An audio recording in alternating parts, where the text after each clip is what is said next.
but Glengarry Glen Ross, I've seen it before, but we watched it again last night. And I think the thing that's worth mentioning is that I forgot I was going to do this stream up until about 10:30 last night, where I realised I was supposed to do this today. I mean, we've already seen it. We've seen it before, but I wanted to watch it again in preparation for the stream. It's just seen it. Yeah, so I thought, okay, we'll just put it on and then we'll go to bed and watch the rest tomorrow. But the thing with this film is it just does not stop. Like, there's just momentum. It just goes and goes and goes. And at no point was there somewhere, like, where I could just pause it. I suppose the only natural point to pause it would be at the end of the first day. Yeah, there's a natural break in the middle of the film, roughly, where it moves to the next day. Yeah, but the whole next day is one scene. Yeah, well, it's a series. Yeah, it's one set. You could argue there's no cut in time or in location. No, yeah. You don't even get to see inside the interrogation room. It's all in that one room, not even in the same building, but just in a single room with conversations that like cascade over each other, where two characters start talking, someone else comes in, he talks to someone else, shouting, persuasion. It's all like very intense. Like all the way from there up until the end, there was really no point at which I could stop watching the film and go to bed because it was just so. Do you think they? Cheers. Greenlit this film because of Reservoir Dogs? I don't know. Because Tarantino was influenced by this. I don't know whether they meant he was influenced by the film or the play. Since it's very it came out in 1981 or whatever, the play. The film came out 10 years later, and like Reservoir Dogs was like 92, and this film is like 93. I mean, the 92. The emphasis on dialogue, obviously, I can see the influence, but Tarantino dialogue is like famous for being like off topic almost. Like they don't like it's character dialogue that doesn't serve the plot immediately. Kind of like when Al Pacino starts talking about how train cars all smell of shit. Yeah, that's kind of Reservoir Dog style dialogue. See, most of the it's not only that with Tarantino. It is the strong dialogue. It's the monologues in Tarantino film, and it's the elevation of the acting dialogue, the moment of the scene over the actual overall plot. Like the plot of a Tarantino film is generally secondary to the scene that you're watching. Yeah, I guess this is kind of like that. Should we get into spoilers where we're not really? I think there's not much you can get out of the stream if you haven't seen it. So, there's a crime that happens in this, but the crime is almost secondary to characters shouting at each other. Where it's almost like a whodunit, where halfway through the film there's a crime, and the second half of the film the viewer doesn't know who committed the crime. The character it's not clear which characters know. Which don't. It's the other way around in that you think you know, but you don't. Yeah, it's pretty. The film is pretty explicit about the crime, who's doing it, why they're doing it, how they're going to do it, what they're going to do after it. They don't show you it, but they show you all the things that they said were going to happen afterwards. And then it turns out it didn't happen exactly as it was set up to happen. Yeah, good point. Happy birthday to me. Do you want to talk about, for anyone who hasn't seen the film, who we're not spoiling it for, film is a play. It was like a play from David Mamet wrote the play. What else do people know David Mamet from? The Edge. Yeah. And what else did he write? I mean, everything else is less famous than Glengarry. Okay, well, there's Glengarry Glen Ross and there's The Edge. Yeah, they're like great films. You never know what people know. Heist, Spartan, Red Belt. There's no women in this film. It's a film about. No, that's not true. There are very strong female roles, including Check Girl. And additional voices. By Leigh French, who really elevates. It's a film about what? 5 white men? 6 if you include the Link, who's the client who he's Al Is Pacino's selling to. seven? What, if you include the what, police officer? They Oh, is it? So Al Pacino, Jack Lemmon, Alec Baldwin, Alan Arkin, Ed Harris, Kevin Spacey. You can count. I've lost that's count. six already. And Jonathan Price. Okay, so he's linked. Okay, so it's seven if you include. They didn't put who's not on the cover then? Because there's only five guys on the cover. Yeah, they missed out Alan Arkin. Oh, poor Alan Arkin. He is a bit of a kind of B tier character in this, isn't he? I couldn't even remember his name. It was Aronson. Yeah, I mean that's the function of his character. He's kind of, yeah, he's the lowest tier of the sales guys. Like the salesmen in this film are ranked. That you're not explicitly told you're ranked. Their rank, but it is made sort of clear, not just explicitly, but through their interactions, which of these sales guys is like on top. Like who's the best at their job, who's selling the most, and who is the most. Oh, Alec Baldwin, yeah. So Alec Baldwin is actually on the cover, even though he's only in the first scene. And Well, he is the best. Well, by that's the one far. I wasn't counting. You're gonna put it on, are you? Well, We're gonna get a copyright strike. I was gonna put it on. I was just gonna do the whole thing. Yeah. So I think if you haven't seen the film, uh, this is like the best trailer for the film. You're doxing yourself by posting it in your own account, you know. Hmm. And also, you can't post links in chat, so it's not Well, gonna work. can you break it? Just look up on YouTube. Always be closing, and that's it. Look up Alec Baldwin, Glen Ross speech.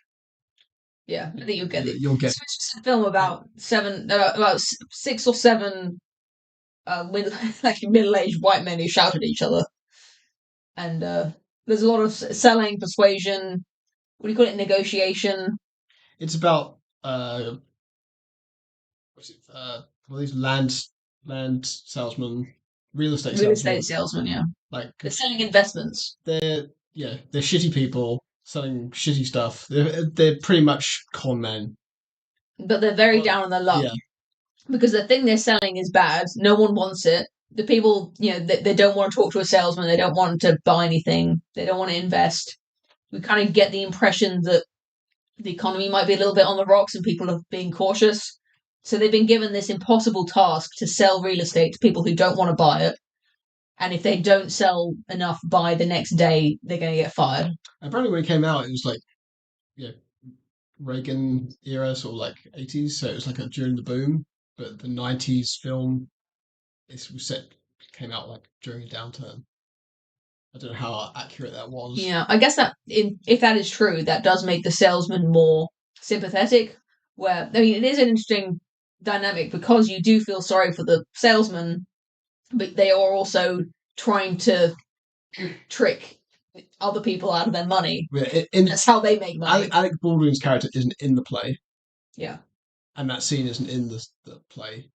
So in the film, Mamet wanted there to be like a like a specific like pressure point put on these characters, whereas I guess in the play it's just like they just want to be the best or whatever. There's some pressure, or yeah. they just want some more money or whatever. So I think I mean I haven't watched the play, but it sounds like a structurally. I don't know if you came up with that. I'd be like, yeah, if you write something 10 years ago, you probably like spend a lot of that time.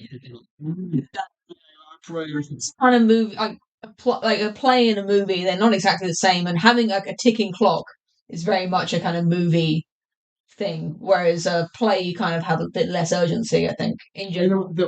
I assume the play still has the ticking clock in it. It's the last day of the month, and they've got to get on the board to win. Hmm. Yeah, that's they've basically got a leaderboard that's literally there. Whoever makes the most commission or sells the most real estate wins. Yeah, and no, you win a Cadillac if you Yeah, get first. in the film, they win a Cadillac for Yeah, first. and the last two guys on the board are going to get fired. Yeah, So they're all fired until they can prove that they are the two best salesmen in the firm. yeah. And they could do some game theory, couldn't they? They could just no, I guess it wouldn't work. So There's no they don't necessarily have to. There's no like they don't have to sell a lot. It could just be somebody. The first two could make $1, and the bottom person people could make nothing. mm. There's no. I mean, I'm just thinking about the logistics of. they're not necessarily going to make a lot of money Yeah, by having that criteria. They could say if ever, whoever, if you all make over $1 million, then you can all stay. yeah, Yeah, no, yeah, it's cutthroat. yeah, There's this absolute like reek of desperation on the entire film. On pretty much all the salesmen are extremely like concerned. They're really desperate to make to make these sales, trying to persuade these people who really don't want to buy real estate, except for Al Pacino, who kind of he's already on top and he's comfortable up there. He's just made this big sale yeah. sort of halfway through, so he knows he's going to get that Cadillac. He's going to win. He's number one on the board. I don't know if they show the board or make a big deal of the board at the start or not. He's kind of there. They tell they like the I think the telling you about telling you is that there's a big meeting at the start uh, that's important, and they want everyone there. And Al Pacino's character isn't there. Yeah, he basically just blown it off, and they don't like the people calling the meeting don't really care that much. It's all like, okay, this meeting isn't for the winner. This is for the losers. Right. Because his character doesn't. You don't even see him for like an hour into the film, do you? Al Pacino. Did you see him? He's briefly at the start, and then the next time you see him, he's talking to this guy in a bar, and he's giving this like really long monologue of like incomprehensible, um, kind of cool guy chatter. Like that's the most like Tarantino-esque kind of dialogue where he's just going on a monologue about like what it means to make an investment, to take an opportunity to become a winner or a loser, or to like take this to be decisive in life. He, instead of trying to sell real estate to this guy, he's just like befriending him, and it's almost like I kind of get the impression that the guy he's talking to is a bit of a nerd, like he's not very cool. And this nerd he's talking to, Link, the High Sparrow from Game of Thrones, he Like character from Brazil. had to this Brazil actor. He thinks it's cool to have a friend like Al Pacino, who's saying all this cool stuff and talking about investments and making money and losing money, like, and this is like the aspirational kind of, I don't know. It's like he's selling him the idea of being like a hotshot guy who invests money. And then, like after this like whole evening they've had drinking and talking and just being friends, he like suggests this like investment. You know what? Even though I've seen the film like 6 times, I haven't seen it that recently. I couldn't actually remember what his character was because he doesn't say anything. Like, how does he make money? No, I was getting like I'd completely rewritten the film in the like I thought maybe he was the guy that runs the other the unseen other real estate company they talk about. The Glen Ross company, No, the one that they sell to. Yeah, where it's called. Mitchell and Murray. Yeah, What's the thing? You're never told explicitly that this guy is the investor that he's trying to sell to. It's only that you watch the scene for like a minute or so, and Al Pacino just going off on what like he's not like trying to sell or anything, and then he's talking about like, he's not like cheating on his wife or like being a yeah. you know It's like he doesn't say anything. cheese Like pizza. when he doesn't like vacillate or go like he doesn't act like a or maybe it's like he doesn't like overact. He's not there for that. There's not a huge amount of time spent on his character in that start of the scene, but it's just like he's not saying anything. Like typically, if you want to go like, oh, this guy is a Mark, he'd be like vacillating a little bit, like he does later on in the film. He'd be like, I don't know, should I buy this? yeah, or just, yeah. I mean, it would just take him like if he just went like that, but he's just sitting there like listening. Yeah. And I couldn't remember what his character was, so I was thinking the fact he wasn't talking was like setting up it to be a surprise that he would like come in later. Like, I don't really like. Surprisingly, I didn't remember like the second half of the film almost at all, apart from like the end bit. I remember Quite like see, that's why I watched no, it. well, this is definitely it's definitely more than 4 times I've seen this. Well, I gotta tell you the bit that I remember. I don't know, like Kevin Spacey. He's not a big part in this. He's not one of the salesmen. He works with them. He's the office manager, And yet Kevin Spacey was the most memorable character for me. So from the last time I watched it, which is the first time I watched it a few years ago, Kevin Spacey stood out the most to me. I don't know because of the way he acted or because of his character, but the two big like monologues he gets. The first time is when he says, "Will you go to lunch? Please go to lunch. Go to lunch. Will you go to lunch?" over and over again, which that's like the most memorable line for me, like more even more than Alec Baldwin. And then like after that, there's the moment where he and I've lost it. What was I just saying? Will you go to lunch? Yeah, not that. The next scene, Kevin Spacey, just after that bit, um, the other guy, Kevin Spacey messes up, and he accidentally lets this guy this huge sale that Al Pacino is going to make. Kevin Spacey ruins it for him. He doesn't realize that he's trying to trick him, and he just like blurts out something that ends up he's trying to help the sale, but he ends up saying the wrong thing, and he ruins Al Pacino's sale. Yeah. Um, I mean, to be honest, that sale is probably dead at that point anyway. yeah, but like, Al Pacino thought he had a chance. Like this is his Yeah, job. Like he definitely gives it a killing blow. yeah, Yeah, the sale was pretty like the guy comes back saying he wants a refund. like all of these sales are completely dead. That's the thing. Well, no, I mean, I don't think he often gets it where like because he knows the game is to just not do the refund for the first 3 days, and then they don't have to legally refund it. That's why he says like, "Oh, yeah, I can't do tomorrow or either. Let's have lunch." This is like I was like gets my anxiety up so much. This guy doesn't want to make the investment, and Al Pacino is just like acting confused for like 40 straight like seconds. He's pretending like he doesn't even understand. Like he knows. He knows exactly like what has happened. This guy's got cold feet. He doesn't want to make the investment anymore. But he's just like flat out just refusing to acknowledge it. And he's spreading him exactly. like, It's playing the hand like Wednesday, Thursday, Friday, three working days. it's just. But at first he's like, "What the investment? What the deal? What are you like? Your wife said what? Like, what did she say? Like, he's keeps this guy doesn't want to talk to Al Pacino anymore because he knows how persuasive he is, and all Al Pacino wants to do is like keep him talking, I'd say the most unrealistic part of that is that his wife would be with him. I think. be with him, Yeah. like that he would have a wife. No, that his wife would be there. Oh, you think she would be there? Yeah, Okay, I think yeah. like this guy is. Yeah, I think that if that woman, yeah, he's literally. How much money is it? Like 80,000. no, that was what Jack Lemmon did. So I thought it was more than that. I don't know if they even state how much money it was, but Yeah. it's implied to be a lot. Like it's his whole. Yeah, it's a huge chunk of money. I would think that the wife would not just go tell him to go back. She would be there. She would come Well, back for you that. don't Yeah, need that now. I think. to ensure that he doesn't fuck it up again. But his attitude from one day to the next is completely changed. Like he's no longer drunk; he's sober. He's had like Yeah, you get the impression he's had a very stern talking to from his wife, and he has to like come back to you know to the salesman with his like tail between his legs. Kind of get the impression like Ashina's not answering his phone because he knows that once you like no, his phone's been stolen.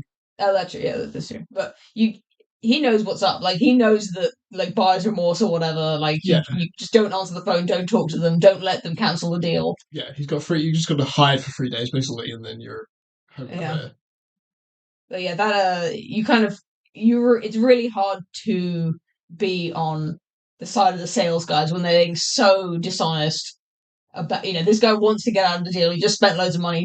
He wants to get his money back, and the sales guy who was being so friendly with him last night is now um completely refusing to cooperate. Just pretending to be his friend, and Yeah, I mean, all the salesmen are like pretty much explicitly like. they're very slippery. They're Well, constantly like just telling lies that are like the audience can tell it's like obviously false. the best of them is still like about like you could put it on like a ranking of like I guess The most honest characters. well most sympathetic I guess like Jack Lemmon since obviously he didn't get in this career to help his daughter, but currently his daughter's in hospital That gives him an extra. and he's had the it sounds like he used to be a very good salesman and now he's past it. He's bad at it, and yeah. Now he just wants to make money just to get his daughter to have an operation, Yeah. or at least like yeah. I'm guessing they work for commission. They don't get like health insurance or whatever. No, Like yeah. you just take your own details in. It's not nothing is like explicitly like I mean, in the film, clunky exposition dialogue. It's not. there is yeah. In the film, it's yeah. There's explicit line of dialogue that his daughter's surgery's been delayed because he hasn't got the money. Right. So like yeah, so he's the most sympathetic, and then it's followed up, or maybe equal is the worst salesman, just because he's a bad He's kind of salesman. you don't really see him making any sales at all. Yeah, because he's a bad salesman, he's morally neutral at least. And then it's like Al Pacino, and then Moss is the worst by far. Because he tries to because he has the idea to steal Oh, like first of all, yeah, he literally he's a yeah he's equal to the salesman in all the like he's a bad person because he's a salesman in this field, but he's also explicitly commits a crime. He's also just an asshole to everyone in that office. Like he doesn't get on with anyone in that office. He's like aggressive to everyone. The people that are better than him, he's aggressive to. The people that are worse than him, he's aggressive to. Mm. He tries to trick. He puts some. Yeah, he knows that the weakest salesman, and most Alan Arkin's character. He marks him out as a mark to trick him into robbing the place, not him. He wants to get him to rob the place. And then he tries to trick him into doing it by saying, because I've talked to you about this crime, that makes you an accessory to the crime. even if you don't do it, if I do it, you're guilty because you didn't dob me in. Yeah. Yeah, he's like, Yeah, I think you said something accurate earlier when we were after we watched this, and there's the scenes where there's a few scenes of selling, like active. You actually see the salesman working, but what much more of that is you see the salesman doing their sales thing, their persuasion thing on each other, on other people, like they're pulling out their tricks, as needed on anyone. yeah. Lots of like you said, persuasion, negotiation, argument features heavily in this, where characters are constantly got their own. Almost every single scene in the film is a sales pitch that's a failed sales pitch. Yeah, at the start, Jack Lemon's trying to push for him to get some more leads. He's trying to bribe him. Can't even get the doctor on the phone Yeah. who's doing his daughter's operation. He's trying to get his negotiation as well. There's the negotiation with you find out that fails later with the guy to rob the place. You find out that the uh, was it at the end Jack Lemon's like desperate to try and negotiate with Kevin Spacey again, and he fails again. Yeah, all of that. I'm trying to think of any scenes that aren't like negotiations. You see technically you could say the negotiation with the Mark, Jonathan Price's character does succeed, but then I guess it ends up failing since he doesn't actually end up getting the money. Yeah, I was going to say the most amicable conversation in this entire film that's not a persuasion tactic or a sale is Jack Lemmon describing how he fleeced this old doddery couple out of their life savings. Yeah, He's describing this like really excited, like the jubilation of the sale that he's just pulled off with this old couple who just spent their savings on this dodgy investment. So even in that's kind of positive interaction in that he's happy to be explaining it, and Al Pacino, Roma, he's excited to hear about it. But even that is just a description of a dodgy deal that he just did. It was also another failed negotiation. Yeah, well, technically. I wanted to say about that. I guess that the biggest spoiler for the whole film that I think that ending, like the twist. It's like when is a twist? It's perfect twist. It's not like a Sixth Sense, like M. Night Shyamalan, like what you just saw wasn't what you just saw.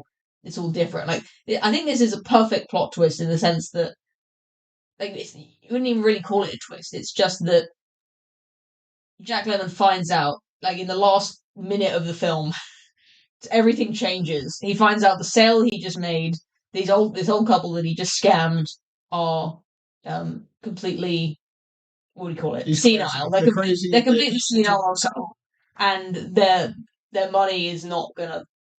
Their check is no good, and the sale he just made has been made by salesman before. It's not worth anything. That It's leads. a super chats. Right? I know, I see them. Yeah, You said you were going to read them. That was your New Year's yeah, I'm resolution. gonna read them, but we're talking about first. I heard you the first time. Okay, I'll get to it. All right. Go on. I'm trying to remember. Jack Lemmon. Have another drink there.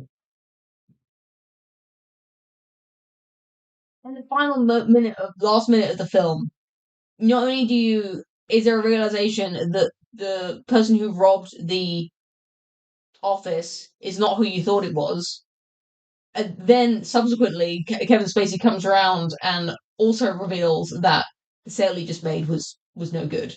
Yeah. All in like a final minute, everything you just found out about everything that just happened completely changes. The thing that I found a little weird was why he waits so long to tell him.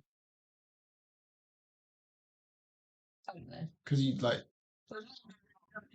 yeah, but he does like he gets Jack Lemmon like spends like 15 minutes saying that he's a complete dickhead and like you should listen to me because I know how to make sales and stuff like that. Yeah. He's heard the name. He showed them the check. He said like, look, I got the check from the Noi boy because it's not like Brown or something. It's like a distinctive name, and there's lots of opportunity for that character to fire back and say like, these people are crazy. You haven't made any money. It's not just one scene. There's like a few scenes of him chewing him out. It's not until right at the end, and even then he doesn't do it straight away. It's like fine, like it's like the fourth time it comes up that that he's now got a hot drink. He's been holding it in this time. He goes like they're crazy, you know. Those people they're just like talking to salesmen, you know. And I think there's the yeah. Do you want to talk about the leads? What the Glengarry leads? Oh, yeah. The weak leads. Like the leads are like the currency of the film. These salesmen, they're complaining. The leads are weak. Like the leads, like the marks that they're supposed to be selling to, they don't want to buy. They're the Ark of the Covenant. They've already been like this soil has been tilled over and over again. Like these people have already been sold to over like last years, years and years. Salesmen have been going to these people again and again trying to sell to them, and they're just completely fed up. Like the leads are weak. They are weak, and it seems like incredibly unfair that this task that they've been given to sell to these people, and the good leads are just sitting there waiting to be. You assume they're good leads, but who knows? They've got a gold bow around them. Patel? What is this Patel? Like it really is so hopeless. Like it starts off hopeless, and the longer it goes on, the more hopeless it seems. And it seems like a complete mirror. Like finding out that old couple, who weren't just tired of like listening to salesmen or whatever, they actually like they knew like the Kevin Spacey, the office managers, they knew that lead was completely dead because those people were insane. But so why was he given that lead? Was he given that lead? Was that a lead or was it something? I think he was just hitting them up cold call or something. I don't know. I'm trying to remember because he doesn't have like at the start of the film he says he doesn't have good leads, and that's why he goes to Kevin Spacey and tries to bribe him to give him not the good leads. Money, like he just wants leads. Like he wants the opportunity to make money. Yeah, but he doesn't get them. But he does have. Yeah, I can't remember exactly how it is weird. Yeah, it is weird that they'd even have those people in the books. Because it's like, yeah, they're a distinctive name. Why wouldn't Kevin Spacey like know about them? Why would you know? Well, like these, like Kevin Spacey actually doesn't care or doesn't want Jack Lemmon to win. I mean, they do say he's bad at his job. I don't know if it's like meant to be that he's bad at his job. Like, all the leads just that bad, you know. Like I feel like it's just like the this really is like scraping the bottom of the barrel. Like those Glengarry, Glen Ross leads are just I don't know.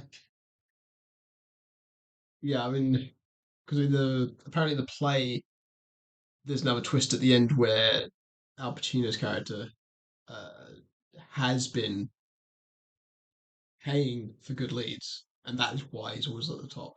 Yeah. But You do get the impression that he's a good salesman as well, but then when the film, I don't know if if it it was like in the play how much they like tweaked it, but yeah, I mean, you could he plays it completely different. You only see him do one sale, which he doesn't actually manage to actually complete. But his sales technique is very different from the other ones. Like, it's a very long game. He goes there and he spends the whole night getting this guy drunk, being his friend, and it's only like yeah, after like hours and hours of talking to this guy, does he even introduce the concept of selling him something? And then he doesn't even introduce it. So he like goes like, "Look at this. What do you think this is?" Yeah, yeah. yeah. Like I don't know what it is. Yeah. Setting up like at the start of the film, Alec Baldwin he comes in always be closing. A always B. C closing. And it's like Maybe workshop that B. Pacino is the best salesman there. And he takes complete opposite tack, right? Like he's not always closing. He's like doing the complete opposite. These people are completely mistrustful of salesmen, and he knows it. So he goes in there. I'm not trying to sell you anything. I'm just here to chat. I want to hear about you. Yeah, I mean, you don't. It'd be. It's kind of interesting that you don't see the initiation. Was he just hanging out in that bar? Was that guy a lead, You just bumped into him. I don't know. or like was he a lead? Like he stalked him until he like yeah he saw that he went into bars or whatever and like hang Yeah. out there. Like who knows? I don't know how important that is, but yeah, he's a in the film. It looks pretty explicit that not only is he good, he's like a class ahead of everyone else as far as his technique. Like everyone else is going like oh yeah they're doing the whole like oh, they're talking to the secretary that isn't there, and they're saying like, "Oh, I'm only in town for one day, so I could Yeah. come see." Yeah, they've all got a very tired line. They all try the same kind of stuff, but it feels like Al Pacino is a better salesman. He's like the not your granddad salesman. Like He understands the he, market. yeah Yeah. And Jack Lemon's using these like very old school tactics. Like he's very smarmy on the phone. yeah Like comes across like so charming. Like oh you've won you win we've selected you out of our thousands of names and you've won a prize. yeah. It's better delivered. Yeah, there's definitely an angle to it. His Like delivery of that, but yeah it's definitely a completely distinct technique. And yeah he gets into that guy's house and says like, "Oh yes, I was talking to your wife on the phone." You notice how brazenly he just walks into the house. Like as soon as the door is open, he's taking off his coat, his hat, he's hanging it on the hook. Jack Lemmon, yeah yeah he's like completely making himself at home in a way that is like quite rude, but like, he's literally getting your foot in the door. Like you have to get in there. And as soon as he mentions anything about real estate or investment, the guy he's talking to just becomes completely like But it's just like, yeah, you try to sell it here, like, I'm not trying to say, no one's trying to sell you anything. but you can tell the moment that the guy figures out, like, Yeah, okay, yeah, this is exactly what I suspected. You know, it's like every time you answer the phone and it's been some call yeah. center like saying that you can get PPI or whatever. You're like, he's just trying to be as polite as possible, getting this guy out the door because he's doesn't want anything. At which point the sale becomes completely impossible, and he says like, "Please don't bother me ever again. I want you to leave." Within in the politest terms possible, he says like, I'm really sick of you people." All right, shall we read the super chats? Colin. We've got a suggestion from DRT for Wrath of Khan, Star Trek 2, and Star Trek 4, Voyage Home. Two films that I've seen. Interesting pairing. Usually Yeah. it's Star Trek 2 and Star Trek 6. So Voyage Home is the one with the whales. Yeah, it's the comedic, it was the most successful Star Trek film until that rubbish one. I have to say, I don't really get Wrath of Khan. You don't get it? I mean, there's films that are really good, and I watch it, and people talk about how good they are, and I watch it, and I go, "That was great." But with Wrath of Khan, everyone says it's really good, and I'm like, "That was all right." Maybe with your birthday coming up, you're going to empathize more with Kirk. Yeah, maybe. I should just have to. I mean, I'm still young. Yeah. I well, we'll watch it again. If this is indeed the winning super chat for tonight. We've also got a suggestion from Sir Garnet, which was not featured in the super chat, but I'll have to read it in the chat. Okay, we've got a bidding war going on between DRT and Sir Garnet. So you've got $5 and $5. We've got $10 versus £12. Oh my goodness, we've got $13 for Star Trek. I mean, you did ask for two movies, DRT. I feel like that's a bit unfair. I think I've seen Wrath of Khan twice, and I think I've seen Voyage Home once. So I don't know which one I'd rather watch. I think I'd probably rather watch Wrath of Khan because I really want to like it because I like Star Trek and I want to like something that other people like. But right now, I'm really not. Yeah, I want to watch that again. So we'll see. We'll see what Sarah Garnet has to say after the stream's over. But was there anything else about Glengarry Glen Ross you wanted to say? Uh, what I can think of. We said earlier about the the persuasion in it comes in heavier and lighter through in parts of the film where I think the analogy between like the sales and the like seduction it becomes more kind of blatant. Like it comes to mind. Like I don't think they're really heavy with it at any point. Like they don't go too heavy with it. But there are certain points in the film where you're reminded of a seduction in the way that the sale is taking place. And with Alan Arkin's character, where he's really describing his like desperation, not being able to make sales, and you kind of get the sense that just like in sort of the dating scene, that the marks can almost like smell the desperation on them. Like the longer it goes between like making a sale, the worse it gets for them. Like this sort of dry spell they're going through. Um, I don't know. Was that like am I being too am I reading too much into this, or is this like an Yeah, well, I intentional mean, allegory? it's not like they don't. I mean, on the board, everyone's got numbers next to their name, so they've all made sales in the month. Presumably, yeah. Apart from one of them doesn't. The worst guy, he says like, "We're the the board. I'm fucked with the board." Yeah. Yeah. I don't think it's. I know that's sort of like things only men understand kind of film. It's the film is definitely about these men have chosen to do this as they're like none of them are young. Some of them are like really old, and this is their like that's their speciality in their life, and they all suck. Yeah, apart from uh, Al Pacino's character, they're all pretty bad at it. They're not that talented at it, and they've got nothing. They are quite good at it. I mean, except for Alan Arkin, like they all seem like they're pretty good at persuasion. Like they're better than I would be at that job. Yeah, but they don't make money. Like that's how you judge how good they are. It's yeah, it's like that's true. Nobody's like a lot of people aren't making money.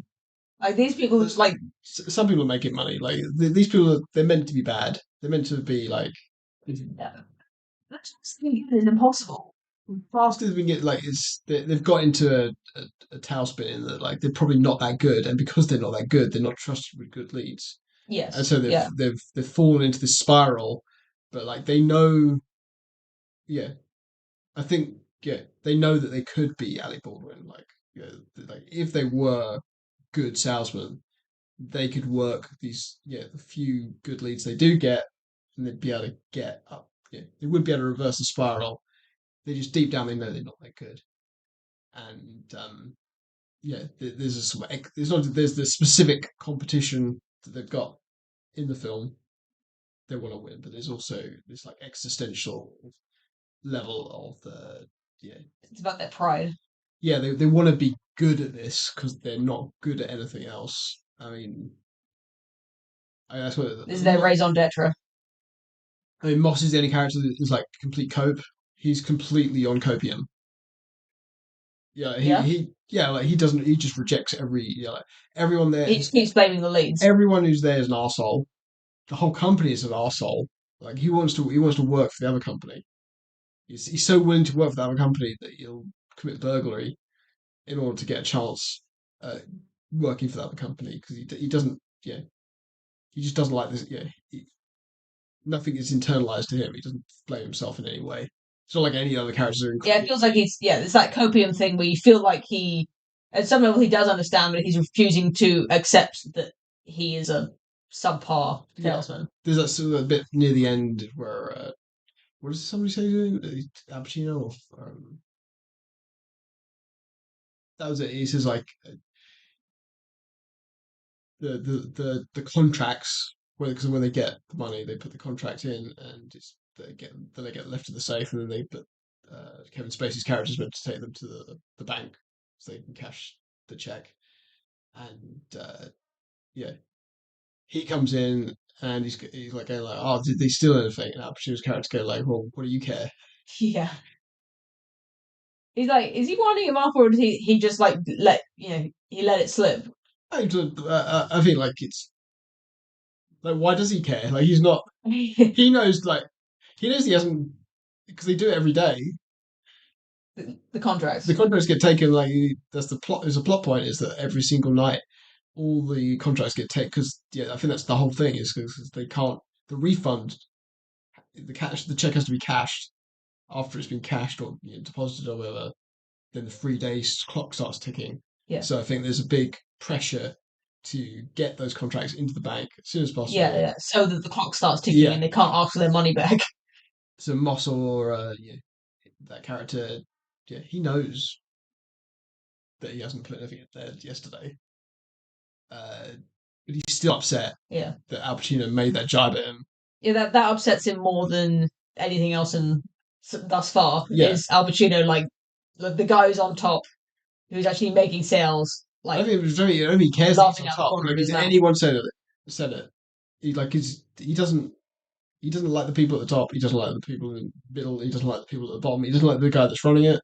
Yeah, like yeah, a lot of characters don't like other characters in this film, but Moss is the one that like doesn't like anyone, and doesn't like anything. There's nothing in the film at any point apart from the other. The only thing he says nice is about the other company Mm. in the entire film. Uh, yeah, I don't know where I was really go with that. That was Copium. yeah, he's on copium. Yeah, yeah. There is some level of maybe not explicit self-reflection of the other characters, but you could kind of at least imagine them having that. Yeah, I mean the guy on the bottom of the board says he's fucked. He knows he's shit. Like Al Pacino is And he is. he's at the top, but he's at least like when he gets fucked and loses the stuff, he's not like he doesn't blame just any random person. The only person he blames is the person that kind of more or less just directly fucked him. Yeah, he knows he was in a bad situation. He made the best of it, and Jack Lemmon, yeah, he like he's the character that's most like has the biggest sword of like Damocles over his head, and it's like yeah, he acts like he has he acts like he's the most desperate character by far. I think he won an Oscar, Jack Lemmon, for that one. If people talk about him having the best role in this, giving Well, yeah, he gives they're pretty all very nuanced on views. film, right? Yeah, Overall, I was going to say that right at the top of the stream is that this is one of those films that I'm not watching it, like analyzing it, like, is this good? Is this done well? It's all done well. All of the acting, the writing, direction, um, that that train going past, like the frenetic jazz music comes in occasionally, or maybe it's just the start and the end. I can't remember the all lyrics to the film. so is it is like a subtle choice, but I really liked how the second half of the film, the police are in the building and they're interviewing people one at a time. One person is going in like this office.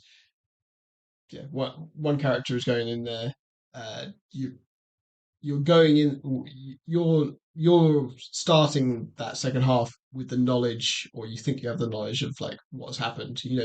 one character has convinced another character to rob the place, and you're wondering like the two characters like who's gonna dob in somebody else, or is something else going? Yeah, like, there's a kind of like slight bomb under the table kind of thing, and these characters are constantly going into that room, and it's kind of there is like a subtle tension building in that like there's a door opening.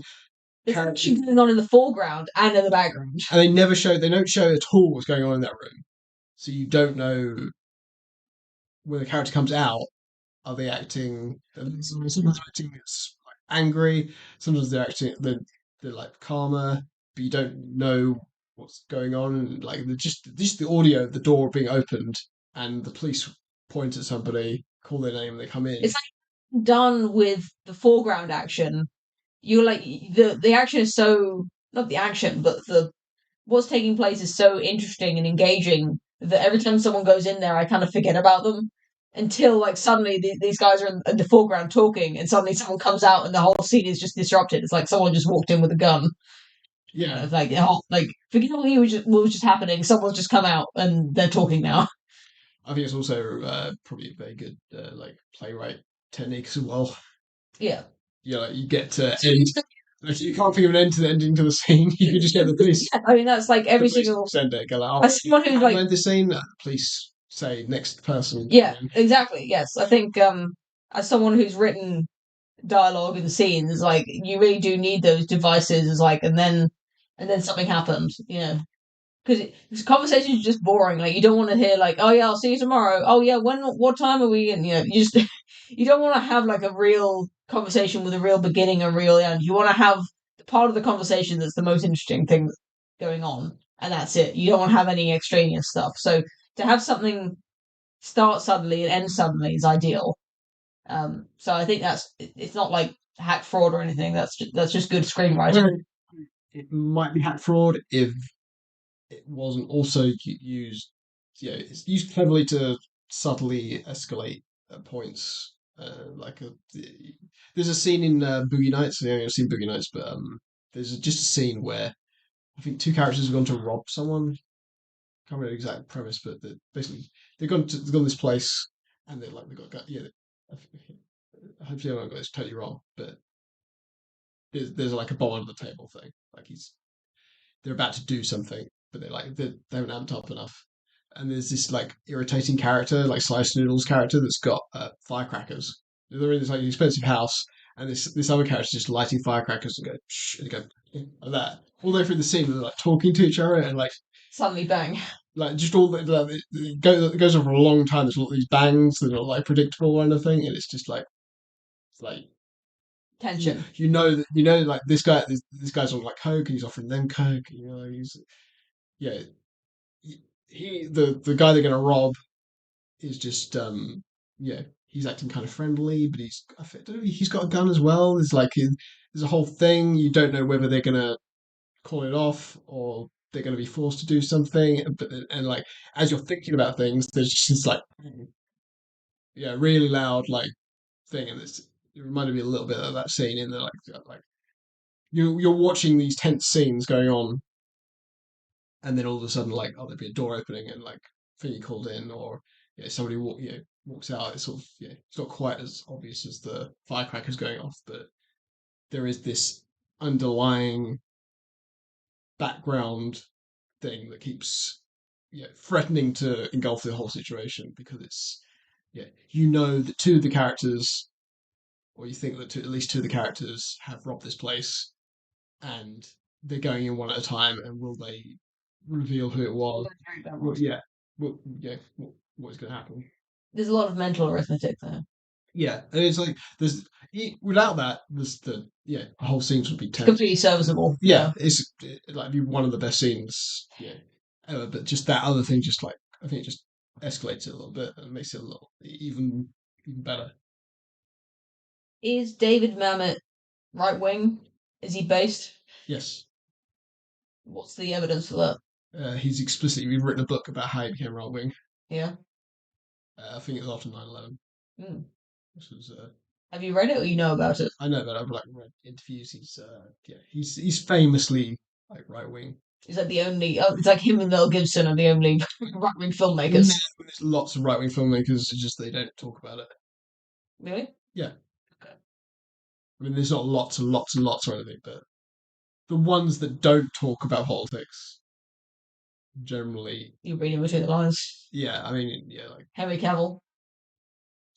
probably. I don't know. I was joking.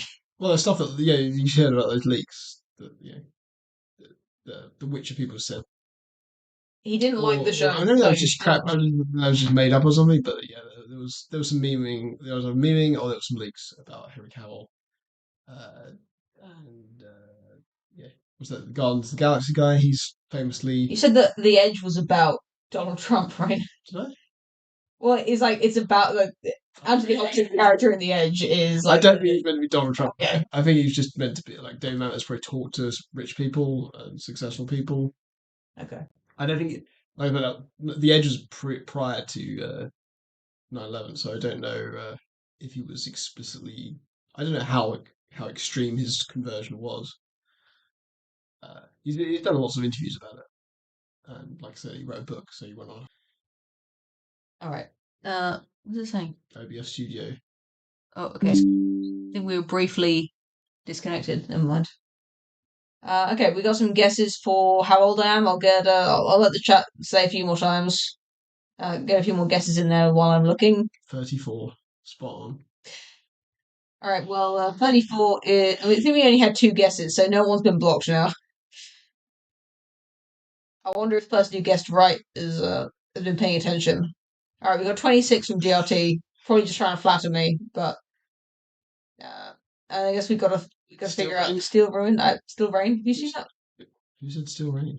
So on it. Oh, yeah, He said he was going to post it in a comment, but I can't find the yeah. comment. It's just So above his comment. He made okay. the comment and then he spread. Oh, I see. I thought it was a comment on like my channel, so I went looking through my YouTube channel. Okay. South Korean film where a North Korean intelligence agent has to save the supreme leader from assassination and take him to South Korea. Okay. Well, I'll have to do the arithmetic on who's actually won. £7 plus £5 plus £2. That's £14, I think. And we've got the thing is, if these are American dollars, we've got $3. We've got $8 versus £13. So it sounds like, and the $5 up here. It is like Australian dollars or like I think Zimbabwean dollars. it usually says, yeah. So it's I'm a little bit drunk. So that's 10 plus 13, $13 versus what did I just say? £14. So I think So Garnett's still winning with Steel Rain, and he only suggested one film, which is better than DRT's two films. So far, Steel Rain's got it, Well, and still rain sounds like it's so obscure that we won't even be able to find it. it's possible we won't be able to find it. In which case, it'll go to. What's that film we tried to find? That Norwegian It film? was a Norwegian film. The Serious Man? Boxing Man. Yeah. Okay, we've got guesses for 28, I 26. think we end up. I found it in Norwegian without subtitles. Yeah, well, we need subtitles. Yeah. Okay, so Garnet wins the Cadillac and the and the Super Chat competition. I think Jay might be the furthest from the. So he's 5 away from being correct. Let's see if we've got anyone guessing either more than 34 or less than 25. No one guessed less than that. So Jay, you're blocked, and Sam, 1, 2, 3, you win the steak night. All right, that's it for the stream. Thanks so much for joining us tonight. Sorry for the technical difficulties. I'll try and edit it out for people who are watching after the fact. And do enjoy Academic Agent stream, which is going on right now. And have a good week, everyone. Bye.